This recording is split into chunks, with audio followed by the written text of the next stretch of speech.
my demise has been greatly exaggerated. I was only on holidays. Hey guys, it's Ben from Second Dynasty, back after a slight hiatus. Some of us need to have some time off occasionally to recharge the batteries and tackle large projects. And the large project I will be have tackled already is the Beowulf, which is our next 28mm starship, 3D printable starship, I should say. That's a 1 to 60 scale, approximately 1 to 59 technically, version of the official Traveller starship, officially licensed. I'm all over the place. I'm tired. I've had meetings. It's a Friday, but I'm here. I'm back, and I can see that there's lots of people in the chat, which is nice to see. It's like people miss me for some reason. What, did John put you off or something? The person laughing in the background is, of course, Albin. What up? He says, what up? And he's also standing up for some reason. Maybe so he can... I don't know what he's thinking. I never know what he's thinking. And yeah, there's some exciting stuff coming up, actually. We're kind of hitting the ball running because we do kind of have a release date. Not for the ship itself, but for the Kickstarter that comes with it. It will probably be Kickstarter. 99% sure it's Kickstarter. And we're looking at the 24th or 25th of October. Not long left. You know, the week before Halloween, basically. Ending the week before Thanksgiving. So there's a lot to put in there for those of you that aren't across the pond in America and don't know when Thanksgiving is. It's usually, it's exactly a month before Christmas, right? So it's the 25th of, or no, a month before Christmas, but the Thursday, right? I believe. I don't know. I've never had Thanksgiving because we don't give thanks in the rest of the world. We give thanks every day. I don't know. I'm all over the place here. So the main priority right now is getting that Beowulf finished being printed. There have been some sidetracks, however, because I have not been a good boy. I have been unable rather, to stop thinking about work. And I got approached by what's the guy's name? Oh yeah, Papsicles. You guys might know Papsicles. I remember him. He's this awesome guy from the Philippines who models amazing cyberpunk science fiction. I think he even does some fantasy models. Of course, he's done miniatures. He's done commissions for us before. He's done our crew members along with Kai Shenenko, that Flavored Pickle and Flavored Pickle and that Blasted Summer Flunch have all done some sculpting for us. But in any case, he has a campaign going on at the moment on Tribes, and he said, "Hey, we usually do cross promotions. Do you have anything for me?" And I was like, "Awesome cyberpunk campaign, but we don't really do cyberpunk." And you know, we've been talking about the tribes, what we should do with the tribes. There's actually an update coming quite soon for Tribes for the September release. Tribes, for those that don't know, is essentially My Mini Factory, which is our distributor. This is the best place to get professional STL files for 3D printing. They have Tribes, which is essentially like Patreon, only you can also get, you know, built-in discount codes and that sort of thing. So we do have a Tribes, and we make things for the Tribes. So normally John is the head honcho of the Tribes project. We're releasing some of our older stuff that you get each month, some new stuff. We also design by committee usually. John has just made this really wacky but yet somehow still awesome rover thing that is very much 80s toy inspired. Reminds me of my old Star Wars toys. So I think you can check that out on this channel if you're watching on YouTube, which you must be because that's where I'm broadcasting to. I really feel like I don't have my head in the game today. I'm going to try and talk a bit louder because I know a lot of people have complained that my microphone isn't too good. Oh, shit, yeah. Yeah, we're going to swap microphones, Albin and me, because every time Albin talks, he apparently sounds really crisp. So, and technically I paid for that microphone, so hey, it's mine. Any case, I should soon maybe start reading the chat, but before I do that, let me finish my Papsicle story. So, we wanted to do something for our tribes members and to attract more tribes members. We didn't think we'd be investing in tribes so much because we thought, okay, well, our Patreon has like 20 people on it. We only really do that for licensing for the most part, but also at a discount code. Anyway, we included it with our last campaign, or rather Starship the Next Generation, which I believe is about feature complete. The just last bits of testing is done, so next week it should be delivered, I think. Is that right, Alban? Yeah. Yes, Correct. it's right. So believe Alban. I haven't looked at the models myself though yet, so maybe that needs to happen. But still, yeah, the tribes seems to be growing. We've got over 250 tribes members at the moment, and I thought, well, hey, well, why not just say to Papsicle's followers there on his campaign page, hey, try out a month of tribes. But we still have the problem of, hey, we don't have anything that's kind of a cool cyberpunk theme. We don't make miniatures, we make starships. And although starships could technically work along with cyberpunk, it's kind of like a different sci-fi genre. So we have a bunch of ships, we have a bunch of starfighters, and I'm like, what if I could concept up something that would work in a cyberpunk world, but still reuses many parts? And of course, it ended up being more than a few new parts. So this is the Stinger. It is some kind of aircraft, heavily inspired by some of the aircraft from Bubblegum Crisis. I unfortunately don't have the reference up anymore, I don't think, which is a shame. Actually, maybe I can dig it up on the Discord somewhere. But in any case, it should be in Starfighters there. And yeah, here, this. Let's see. Open original. Let's put this in a window. So this was my main inspiration, an AD Police, something or other. Oh, didn't turn off my email either. I've got to do that. Close. There we go. So we don't get those annoying messages up all the time. So yeah, that's this is the AD Police inspiration for it. But again, I still wanted to make something Second Dynasty. And this is the result. So we do have quite a number of new features.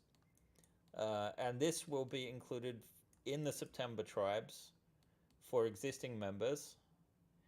We do have some other changes too because of the way that MMF does fees and whatnot. We're actually going to be removing our $3 tier. We won't remove it for existing $3 tier people, but we won't be making it accessible for new backers because basically the fee that we pay for $3 campaigns is beneath a certain cutoff point, so we actually pay a lot more in fees than we would if it was like $3.01, I believe. So we're just going to stick to the $5 thing, but increase the value. And certainly next month's going to have a lot of big stuff. So yeah, this is the Stinger. We're in the middle of test printing it. I've kind of got bits of it here. Yeah, it's not put together properly yet. But there is a couple of parts on the printer, and it should be done by the end of the session. So maybe we can do some partial assembly if a certain someone is kind enough to get them off the print bed when they are done. So this was done in my holidays for no good reason. I wanted to see if I could create a brand new craft in a short amount of time. I probably ended up spending a whole day on this, and it is 100% printable now, I believe. So it just needs sort of like packaging, maybe some instructions or something like that, some blown up pictures. So what do you guys think of the Stinger? Let me know in the comments. Oh, and guys, I don't want to do this. It feels bad, but I've been told I should do this. So just like and subscribe. Oh, it doesn't feel right. It really doesn't. Scratch that. Don't do that. Dislike this video. No, don't do that. All 680 of you people that have subscribed. I don't know. If you're not subscribed, you probably are subscribed. But if you're not, just give us a sub. we really aren't annoying making lots of stuff. Maybe this isn't for you either, but you know what? You can always delete us later once we've got thousands of people and built some momentum. So yeah, be nice. So yeah, I kind of dig the look of this thing. It's I haven't quite figured out yet how it's going to look on the table. I kind of need to figure out where the center of gravity is. I think it's about here, and I think that means that it will actually sit on this engine down here. So I don't think we're going to do a landing gear for it. And in fact, if we look at the where did it go? The concept art. If we look at the concept art, this thing doesn't look like it's got landing gears either. They never thought that far ahead. So maybe something comes out of these panels here. So I'm not sure. The Anyway. people, they really like the stinger, it seems. Totally Glitch is saying the stinger is sharp. I don't know if it's talking about generic stingers or the concept, but I assume it's the model. I would imagine so. Yeah. And there are apparently shadow subscribers or something like that they are subbing at the moment. That sounds nice. Oh, I don't know what that means. I mean, In any case, of course, this uses the old. Oh, wow! There's two cockpits for some reason. Why? Oh no, which one's the right one? I'm gonna just hide one of these ones because wait, is that why it wasn't working out? Let's delete that one then. Which one? That's the right one. Yeah, because this is the second revision. You can kind of see it's slightly angled there for an easier print. Actually, I might have this still on. Yeah, here are some of the parts. So you can see the cockpit. It needed a slight bit of thickening. I don't know what these artifacts are there. That's a bit weird. Did I not put the seam on? Yeah, the seam's supposed to be on. I don't know why that was so ugly. Oh well, we'll see. We can always... Optimally, you would do this in a clear resin anyway. But this is a little bit more beefy. If we look at our older... This is the starfighter scene, so if I turn off the lights... you can kind of see the shuttle that we had done, right? And further over we have our starfighters, well, some of them anyway. There's another 4 of them hidden. But you can see that I've taken parts of this original heavy starfighter. But again, the heavy starfighter is slightly different. You can kind of see like it has a similar theme here, but these have these really rough intakes. If you look at the geometry, you can see it's not overly complex. So of course, the reason it took me 8 hours is because if we isolate this baby again, and we look at the geometry, you can see that this has got a much higher fidelity again, and just a little bit more detailing. It's a little crisper, sharper, if you will. So yeah, at the moment, this is what it is going to be. Hopefully, Papsicles fans. Oh, it also has a new type of gun. Well, not a new type of gun, but it does. Obviously, the inspiration is attack helicopters, right? And that's where this cockpit screens come from too, with the bars. Like previously, the old version just had a clear, transparent cockpit that's more like an F-22's. This one is more like an attack helicopter. So, yeah, assuming this is put back down. Apparently, the Blessed Camouflage said that he loved the Stinger and it inspired him to make his own starfighter. Oh, very good. That's nice. So yeah, this actually has, if I drop it down, this uses the same sort of connection as the cockpit itself. So there's now a mount under there.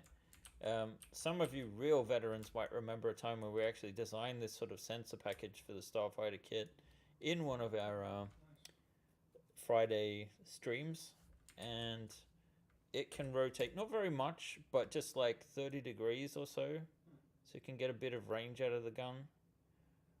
Just to make it sort of more like a, I don't know if crowd control is the right word, but you know, shoot down those boomers if you want to go bubblegum crisis, right? So anyway, we're distracting enough. That was a sort of one-day build, if you will. and I enjoyed working on it. And one thing John and I were discussing, as far as the tribes is concerned, is if it may be worth um, investing the time so that there is a slightly higher tier where we put out one of these like once every month or something like that. But as far as my production time would go, I would like spend, 1 week, make like 3 or 4 variants or something like that, and then we release them like one a month sort of thing, so it's not too much upfront work. And of course, for returning Starfighter customers, you got your new cockpit here. So this is a variation with this nose-built cannon and whatnot. It's still got the old landing gear place there if you want to combine it with some of the older Starfighters. Of course, the cockpit lid itself, the canopy, that could be applied to any of the ones that use the same sort of cockpit frame. You could potentially put this fan inside of the heavy Starfighter, for example. You could replace this end to the heavy Starfighter as well. Technically, you don't have to have guns here. You could have a wing or something instead. That's the whole thing with Starfighter. The Starfighter modular system, that you can sort of like build your own designs using the components. Actually, surprised I wasn't subbed already. I just normally link across from Discord. Yeah, I think this might be why I only have like 680 subs on YouTube. Like, not to toot my own horn, but if we look at other media, like on Facebook groups and that sort of thing, we've got 2,000-ish members. So, maybe if I occasionally start saying things, maybe we can do it in a more humorous way, but I don't know. Lots of people do that. I don't want to shill, but I'm shilling for myself, so I don't know. Maybe I need to stand up for myself. It needs a bit more color. This has the old render settings that we don't even have the same renderer on anymore.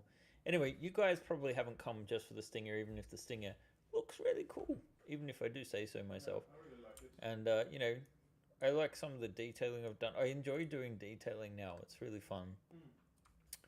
But speaking of detailing, we are here for the Beowulf. Never mind that bed over there. We've made a lot of progress this week already. The thing that has really been remaining for me with the physical print has been the A deck. The top deck here isn't done. So approximately, if we take off the A deck interior and we take off the top hull here, still a couple of items we need to add to that interior layer. Let's turn off the lighting. Actually, let's just add back the deck A interior here so we can get a good look. So the main things have been making these pieces actually printable. Like, for example, if we just look at these back pieces, isolate them, you can see you've got the exterior form, but it's just a shell. That's not printable. However, if we now look at the front of the ship, this piece and this piece, well, sorry, we're on the wrong side. Actually, that's a good illustrator. This is what the other side of the ship looked like. Right here. So if we isolate these pieces, it's got no detail. I haven't mirrored this over yet. But now we have the printable pieces here. I think it was that one.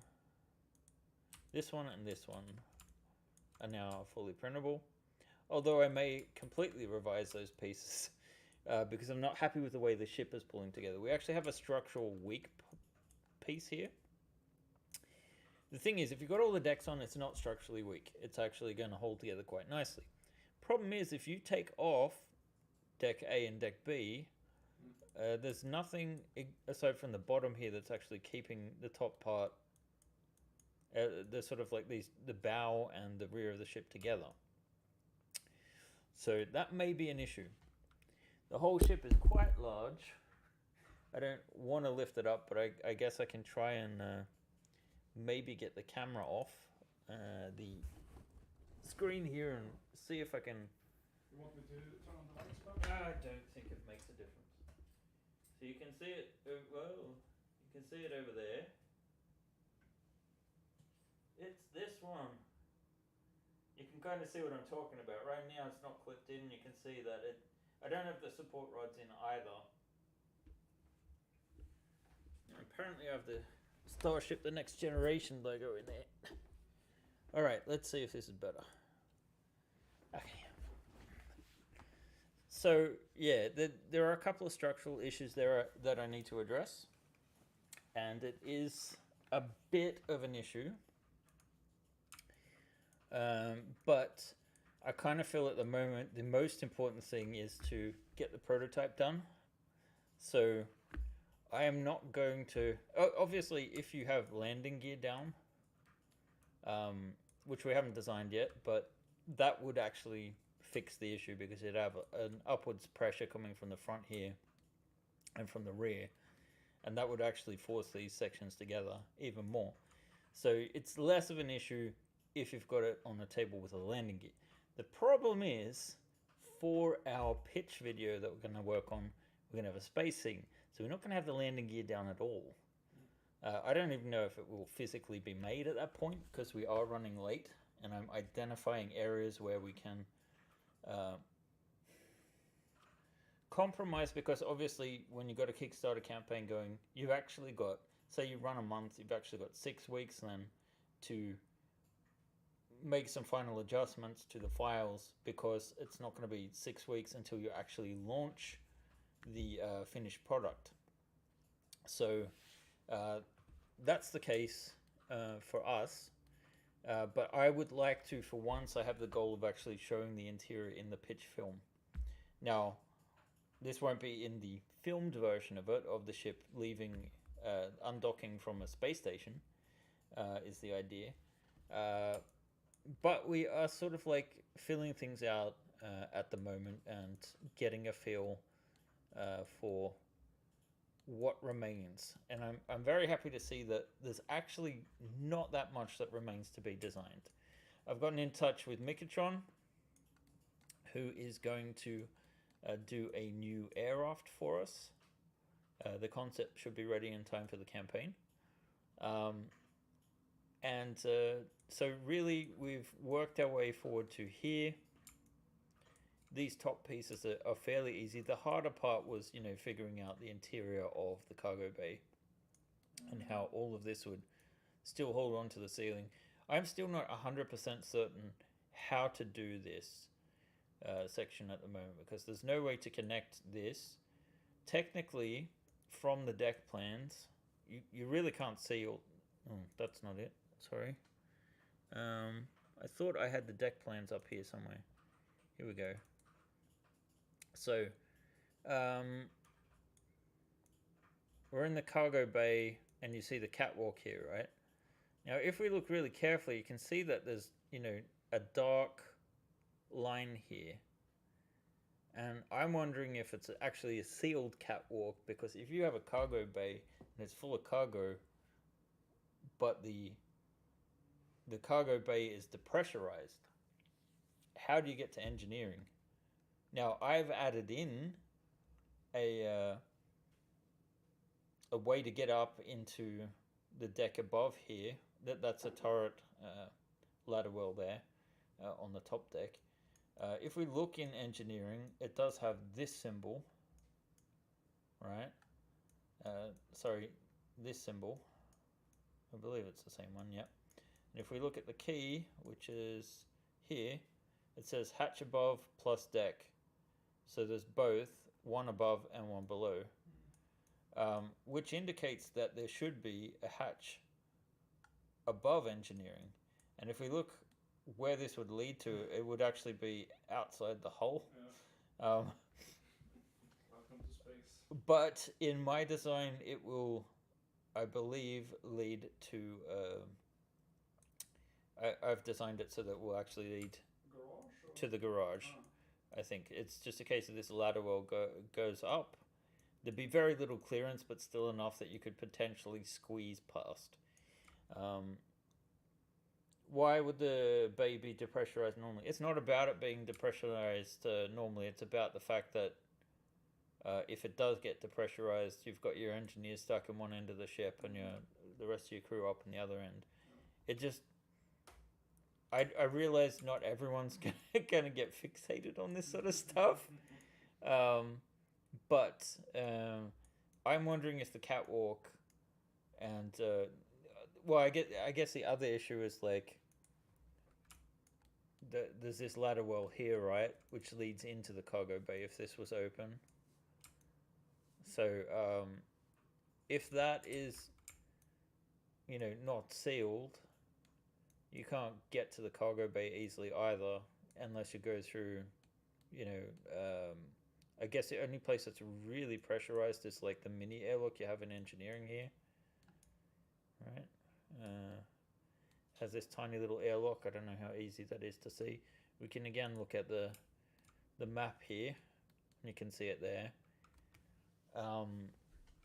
So yeah, there is a few challenges to think about. But I mean, I'm fairly comfortable with things the way it is now. I'm just wondering, how can I make... I'm thinking there needs to be like an actual door frame that never lifts off here. And it might mean thickening up the walls here so there's actually a clip hole or something here to sort of clip the top and bottom into. I'm not entirely sure. It's not an ideal situation. It could look a bit odd because I suspect that the printing rings will be slightly different. But yeah, like, I don't know. Maybe I'm overthinking things.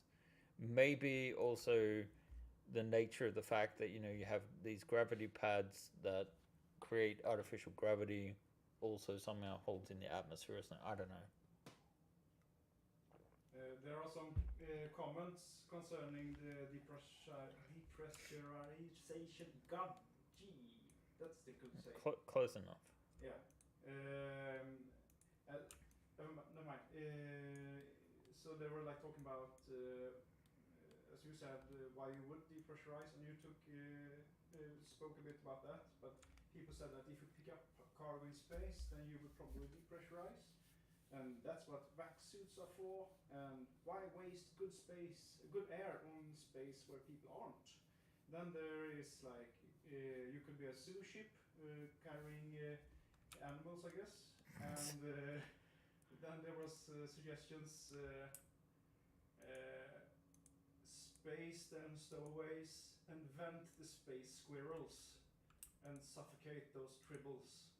I'm not sure what tribbles are, but is that like an alien?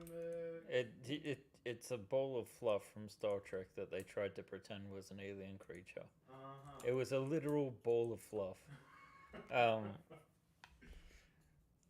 So yeah, I know what they're talking about. Okay. At least that thing, space the tribbles. I guess that would be like a zoo related comment. So I'm just gonna get rid of the side hole here. That should also be on that layer. So right now it's a bit of a mess. But we can look at the layer below. So what I'm thinking of, that should also be on deck A interior. All right. What I'm thinking though is like, if this is depressurized, right? Obviously I haven't got a door in at the moment, so it's definitely depressurized.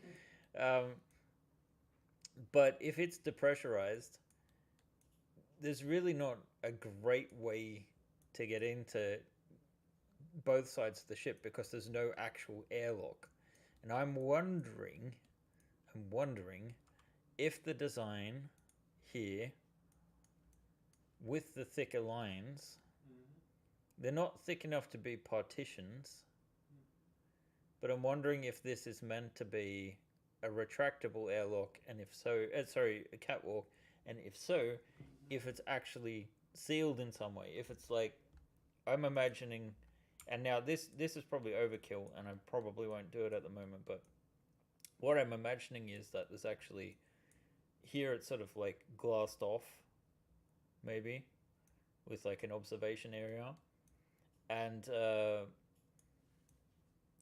then you have the catwalk, but that it can retract up into the ceiling, because occasionally occasionally you might want to fill this cargo bay with, more cargo. I don't know. I don't know. Because the catwalk is a waste of space. I do need to adjust things and change them anyway. The cargo bay is always going to be a physical compromise. In some editions, cargo space is often used for basic passage, so they are kept pressurized by default. Yeah, so you could potentially put a bunch more passengers in here if you wanted to. That wouldn't be that bad, turning the Beowulf into a passenger liner. It probably actually would be quite lucrative, depending on... Not everyone can fill the cargo bay with radioactives and sell them for millions of credits. That's what we basically kept doing last time. We kept speculating on, like, nuclear materials or something like that. Anyway, let's get to work. We've got another half hour before we are cutting this off. Open catwalk might give it an opportunity for an epic duel. You know what? I think the only thing we're going to change is the railings. I just basically drag them in from whatchamacallit. I think I bought them in from the Sleipnir or the Chimera or something like that. So we'll probably have different railings. Technically, it looks like there isn't any railings in the original designs, but this isn't Star Wars, or is it? I do feel like I need to redesign these cargo bay doors because if nothing else, there's going to be light leakage, but they also don't look all that good. And they're kind of rough to use with the physical print. That might be a part of the reason for that. Could just be because the ship's not properly held together. So that things aren't aligned to move smoothly. I'm gonna have to test it out, but we'll see. We did actually get a suggestion speaking about catwalks that you can use something like a mezzanine or however you pronounce it. Yeah, I don't know, 100%. It seems like it's going to be very difficult to fit. Perhaps. What I was thinking of having is some kind of suspension from the ceiling. Yeah, that's cool.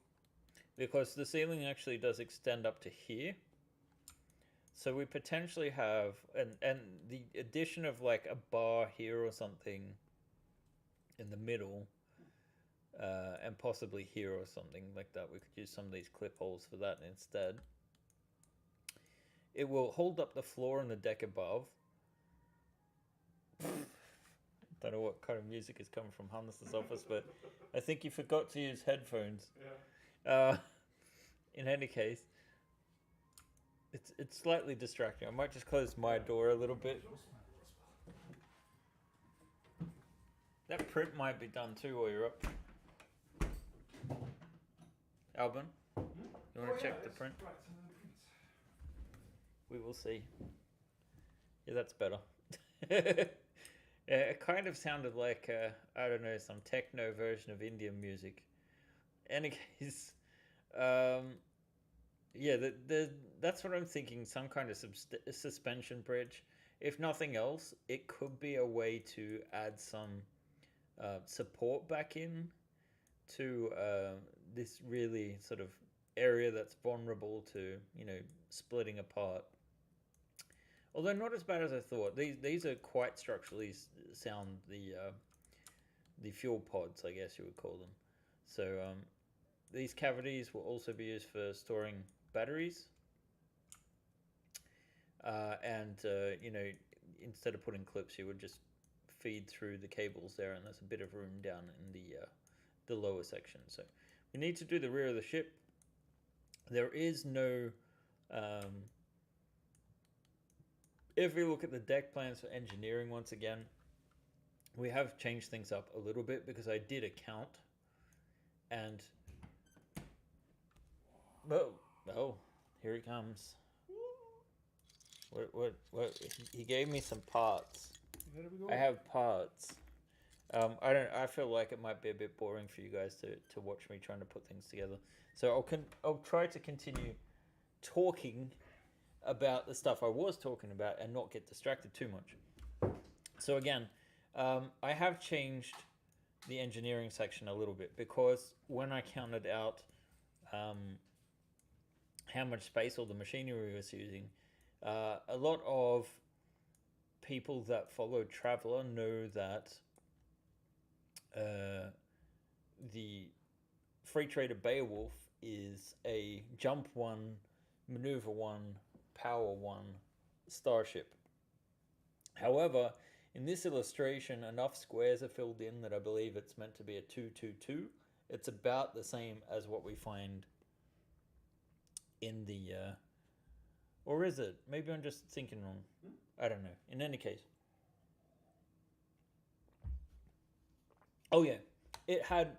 I just fit into it the jump drives and the power source from the Type S. So the Type S and the Free Trader Beowulf actually have the exact same power plants and equipment, or rather the same quality, you could say. The difference is that the scout ship's 100 tons and the Beowulf is 200 tons. So basically, it's twice as heavy, so it goes half as fast. Is the theory. So there's actually more room in the engineering compartment than shown on the deck plans when you actually put the machinery in. And on top of that too, we also have, sorry, my throat's getting a bit dry. I've been on holidays, I'm not used to talking. I also had a meeting at lunch where I was also talking. And we just talked for half an hour before the stream. So now I'm like, yeah, there's more room in here. And what I was considering is, since we weren't going to have an exterior airlock on the top, you end up in the air aft bay, that maybe it would be up for consideration adding an airlock back to the rear of engineering.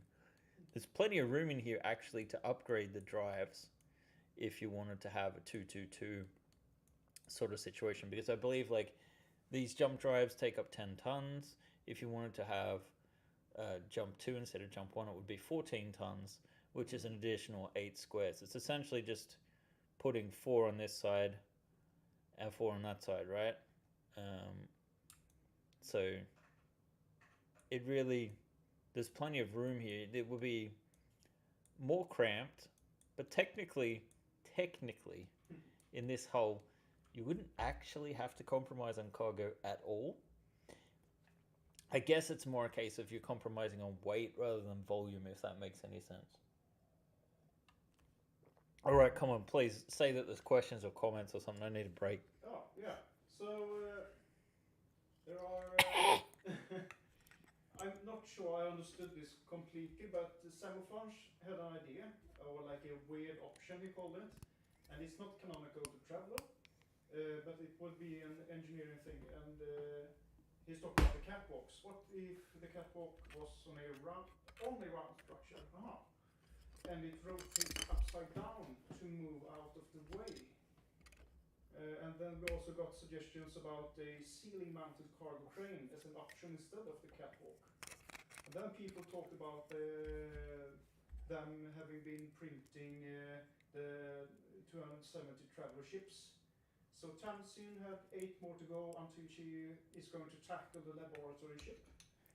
And Kathy Millett said that the lab ship is awesome. And Mon Captain said he just finished printing 270 scale free trader. Well, we'll have a new 270 free trader that is more my our style rather than Ian's.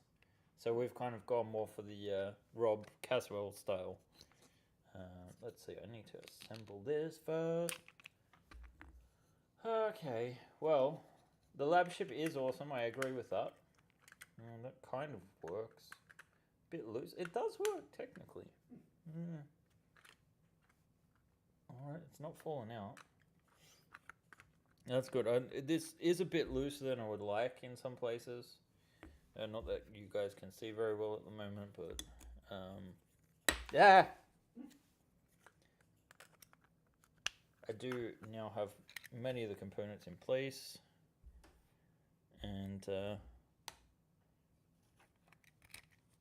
I will show it to you guys in just a sec. I just need to put... Maybe I can try and do this in front of the camera. Let's see. Alright, so... I've got the bottom wings here. I'm going to attach the engines to the sides here. Just need some clips.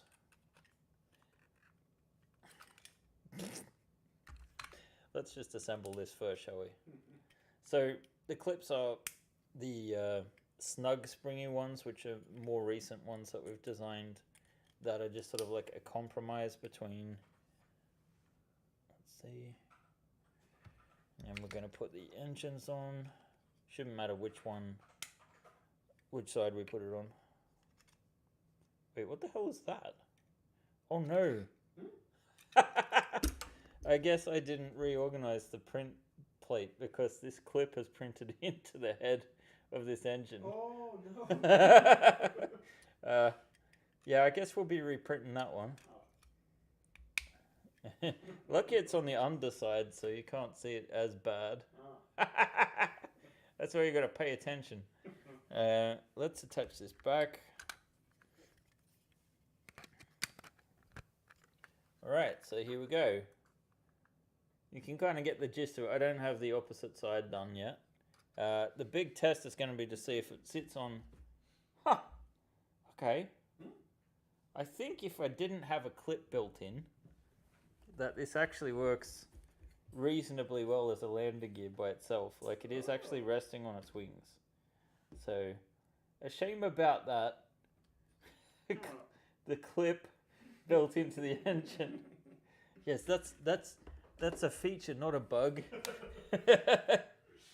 So, it kind of went together. That is a shame because I was meant to be trying to print a new gun mount. Is that the gun mount? No? I don't know what this thing is. I actually got like a suggestion, but I don't know if that would be... it seems a bit arduous, or whatever you say, that we could make pivot legs like the Gambody Halo Pelican. We're done now.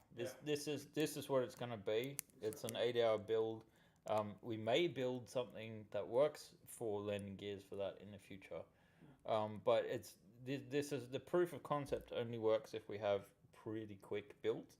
And right now, honestly, all my time has to go into the Beowulf because even if it feels like the 20, like we're talking 2 months, right?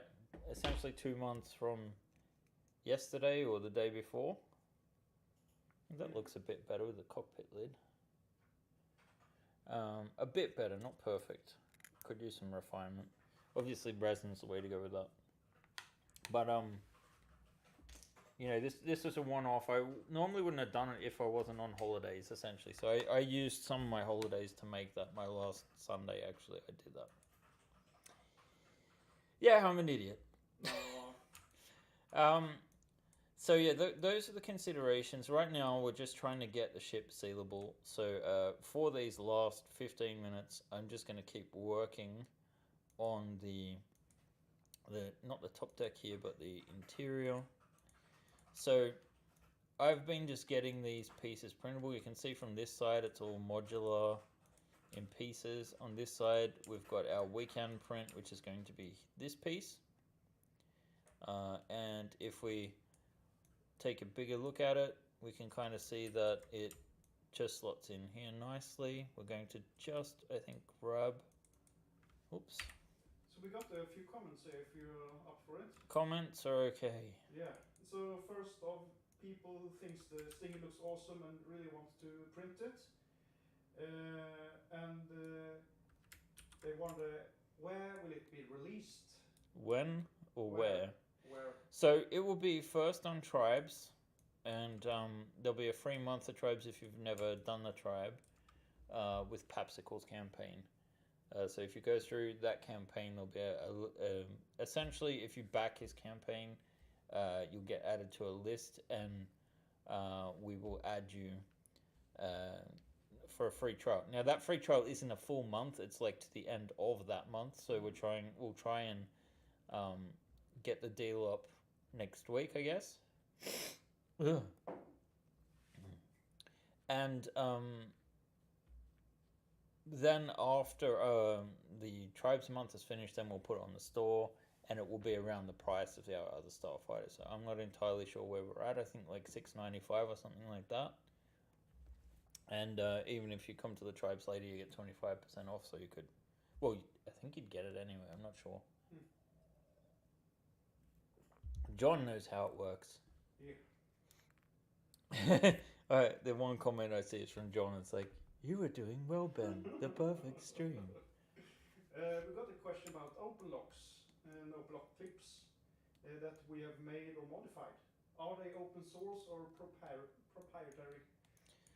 OpenLock is hence the name Open. It is a sort of like open system of development. It does require registration of a free license. So you just approach Printable Scenery, printablescenery.com, and they are a New Zealand-based STL producer. They came up with the OpenLock system. I chose it because it was quite compatible with a lot of different things at the time. Would I do it again now? I don't know, but we're way too invested now to change. So yeah, we've got like 2,500 STL files, and they all use the OpenLock system in How one does way or it another. work with the clips that we have made? Well, we have built on the basic OpenLock clips, so some of them are actually not really clips at all. They're just modifications of our modified clips. Like, for example, even the snug clips we've made, they're designed to be extra springy. These were the original springy clips here. You can see they've got a gap in the middle. Ours actually, let's see, here's a full OpenLock clip, right? And then, I'm gonna have to take this apart again, I think. Wait, where do we have one? Here is a tighter version of the springy clip, but these ones tend to snap. And then I think Albin is trying to find. So we've done lots of variants. Yeah, so we have. I mean, this might be I thought. Yeah, no, that's no, not. Yeah, I want our tight spring. We printed 150 of them. There's got to be some left. Yeah. I'll just take the starfighter apart. Okay. Oh, that's not a sliding clip, but it looks almost like a sliding clip. That's more like for an end piece, isn't it? Yeah, that's. I think what I dropped it. Yes. So this is our most recent one, the snug clip, I believe.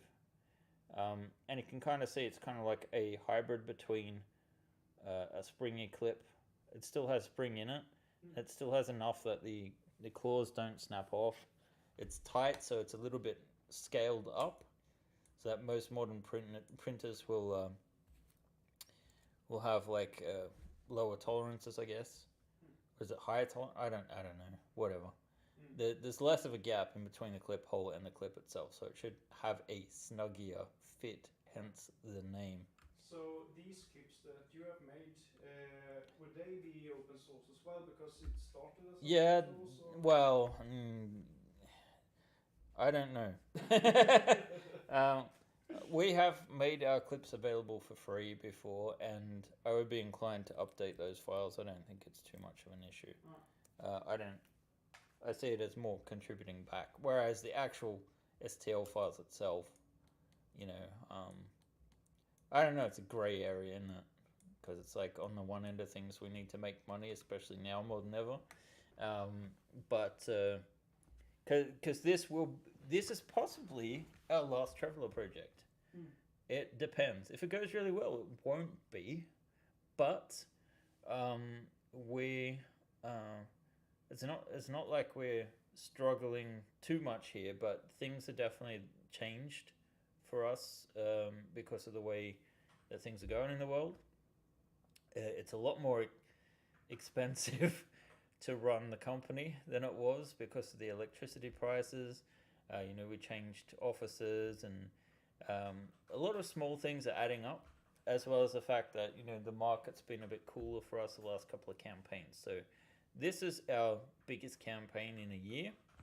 It may go spectacularly, but if it doesn't, some compromises will need to be made, and at the moment, that compromise will be traveler ships. So, because we do have to pay licensing on traveler products, and it looks at the moment like we're not really making any more money on traveler ships than we are with our own designs.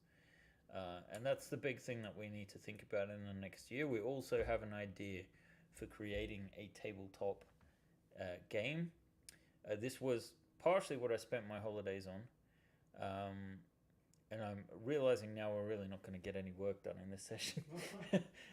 But you can see this nice preview of the bar, and there's a lot of like fiddly bits to figure out here, how this is all going to print and come together.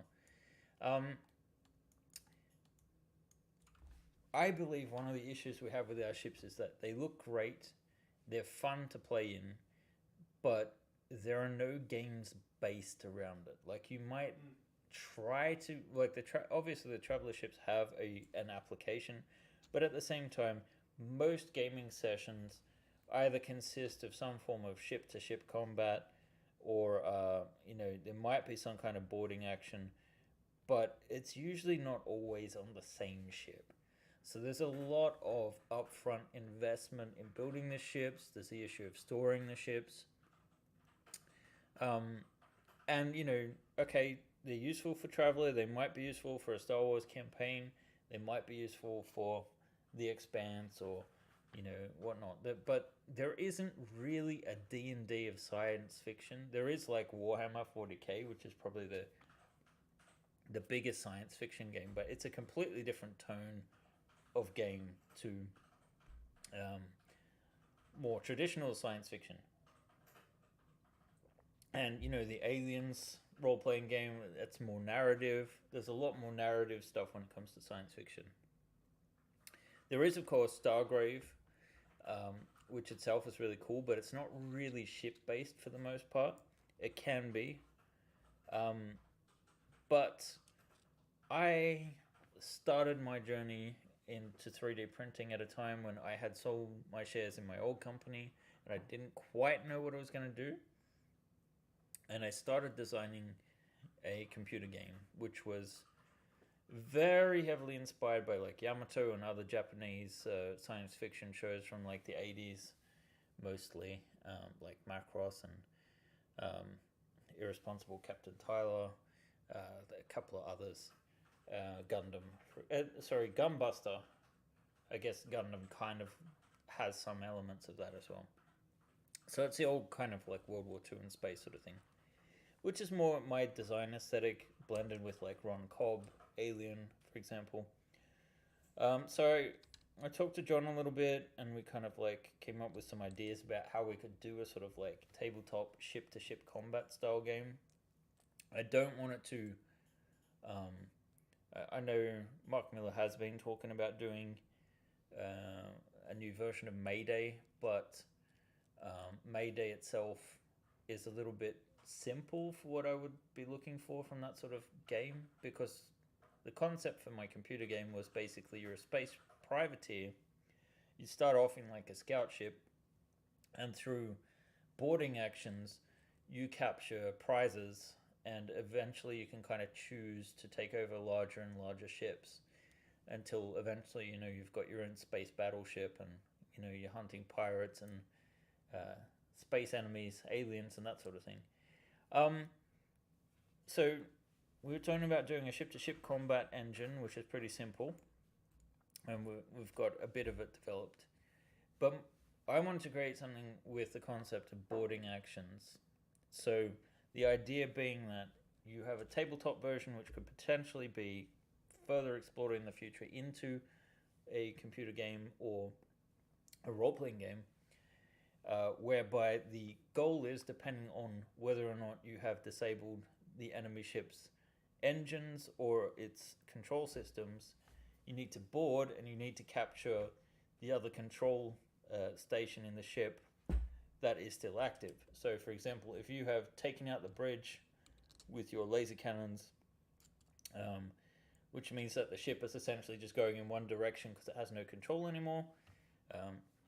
Sure, in modern times you'd be able to control that from engineering, but we're ignoring all that.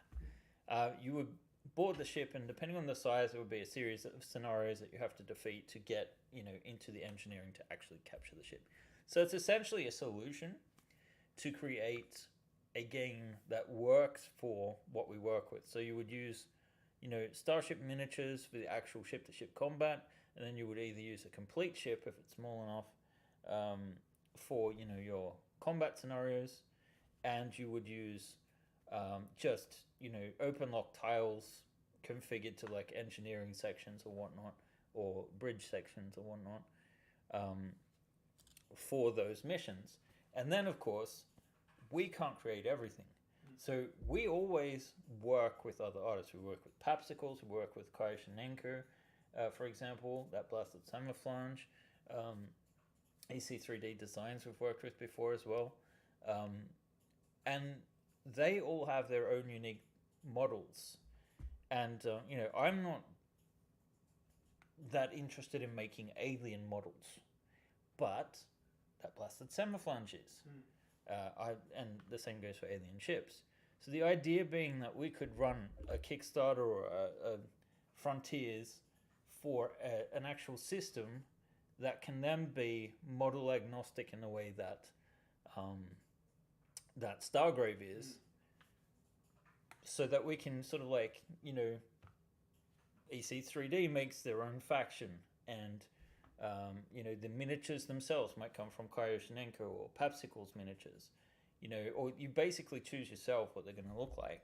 So new people could make new factions. I don't know if it would be completely open or if it would be, kind of like open look, where it's like they want to make sure, you're decent before they accept you.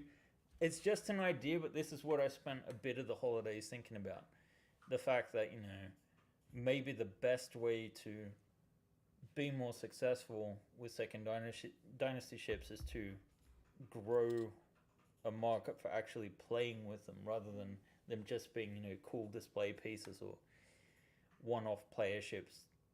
It's a lot of investiture of time to print and paint the ships, and this would be a way to sort of like reuse them, I guess. So what do people think of that?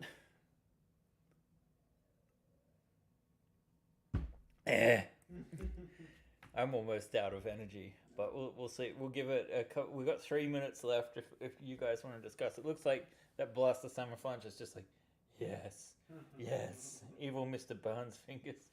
I mean, when you talk about the different partners making their own factions, it sounds like a setup for a future playoff or something between companies.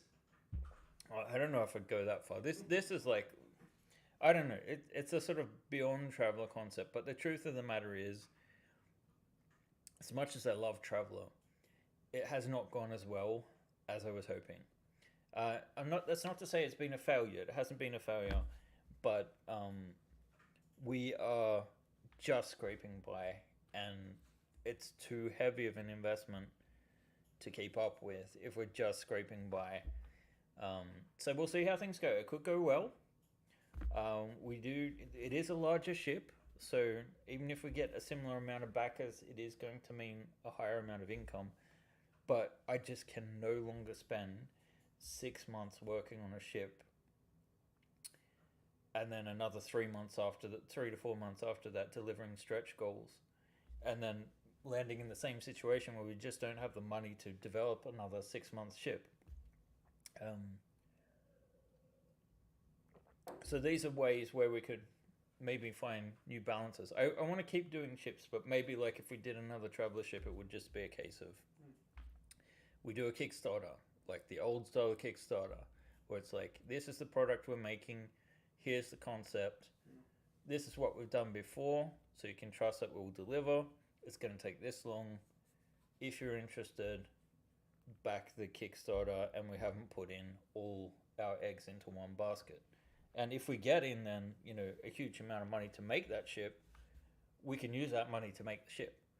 Instead of actually, being in this situation, which just, it's not sensible business-wise. And I wish it was a hobby where I could just be able to choose things, but it's not. This is our living, so it's kind of like, it does become important. We're just a small company. And unfortunately, we live in Sweden, where the cost of living is astronomical.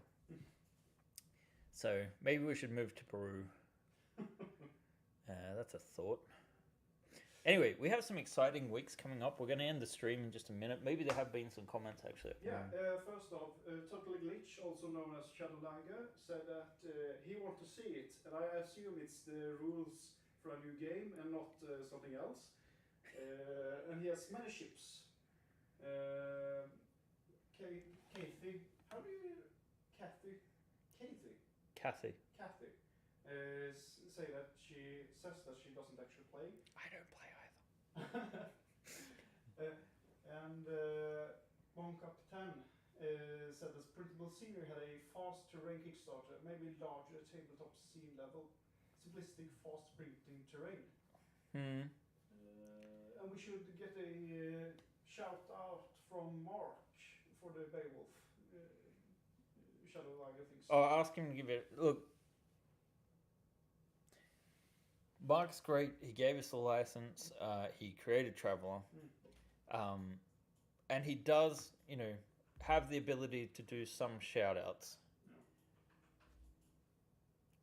But, it's Traveller just doesn't have the reach that it should. Or rather, we're not good at marketing. There's just I think it's a case of there's so much competition for attention at the moment that there are lots of people that will be interested in. Oh, there is some big news though that might save Traveller, and that is we did get permission from Mark that we can actually make 2D maps of our starships to sell as like PDFs or VTT PNGs with so you could use it on virtual tabletops basically. And I feel like this will have a much broader appeal for Traveller fans, so that it will be Traveller agnostic. So I'm hoping to also maybe speak to Mongoose about possibly being able to do some kind of cross promotion. But I don't really know yet. This is just a new thing. We'll definitely do it because it'll allow some lower pledge tiers, and like the Beowulf is such a large ship, it's going to be in the $70 to $80 range for the base ship. It's just the case of it. I know that's really expensive and that these are tough times, and I may take a hit for it, but if that's too much, that may be something worth people's time. So, having said that, I think we'll round things out. Just double check there wasn't any last minute things here. Blossom Launch said he has to work out his enemy AI, and then he'll be moving to testing sessions. Oh yes, he has some kind of game as well. And he wanted to talk to you about it in the future, apparently. Yeah. And he's very excited about selling PDFs. He knows that Drive-Thru RPG has a print and play. They do, and we used to put our stuff on Drive-Thru, so we might put some newer stuff on Drive-Thru as well. And in fact, that's probably a sensible place to put some Traveller stuff now that I think about it. So there's that. So, it may be look, honestly, it's as simple as this. If we can't make 100,000 euros on this one, Traveller's going to be on a limited basis, or we'll be doing smaller ships, but I feel like people want... I don't know what people want. People always want more. But, the 270s we did, along with Ian, he might have enough to do another a small run of ships, but at the same time, they took a lot more resources than we were expecting to get them printable. Anything's possible. We could always do more miniatures or whatnot. It's just a case of finding something that actually works well for us. Because we suck at marketing. Which is why you guys need to give us a pity, like, and subscribe. And we will see you next week. Possibly on Thursday, possibly on Friday. Who knows? We're going to stop streaming now. Bye, guys.